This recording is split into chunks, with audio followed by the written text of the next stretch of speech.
Ilang panukala naman ang kumikilala sa pagkakapanalo ng mga atletang Pilipino na lumaban sa ibang bansa ang naging sentro ng talakayan ng isang komite sa Kamara. Live po mula sa Batasang Pambansa, si Jap Regala, una sa balita. Jap?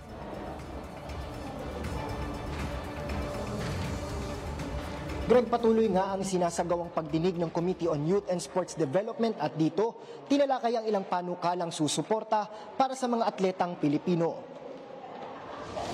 Ilan nga sa tinalakay ay ang House Resolution 360 na magkokomenda at kikilala sa kababayang nag-uwi ng karangalan mula sa 3rd Asian Junior Penchak Silat Championship sa India kung saan nasungkit ang first runner-up overall champion. Tinalakay din ang iba pang resolusyong magbibigay karangalan sa iba pang mga Pilipinong nag-uwi rin ng mga medalya sa iba't ibang palaro.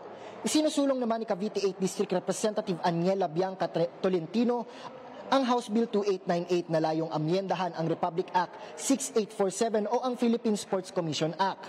Dito'y ililipat ang management at full control ng land formerly occupied Quezon City Velodrome mula sa Philippine Sports Commission patungong lokal na pamahalaan ng Quezon City. Dito, ipapasa sa Quezon City LGU ang espasyong kinatatayuan ng dating velodrome para magtayo ng panibagong mga pasilidad sa parehong lugar kaysa i-renovate pa ito. Sa itatayong bagong pasilidad, planong magkaroon ng isang world-class football field at 8-lane track and field na layunin magsanay ng mga kabataan pagdating sa mga naturang sports.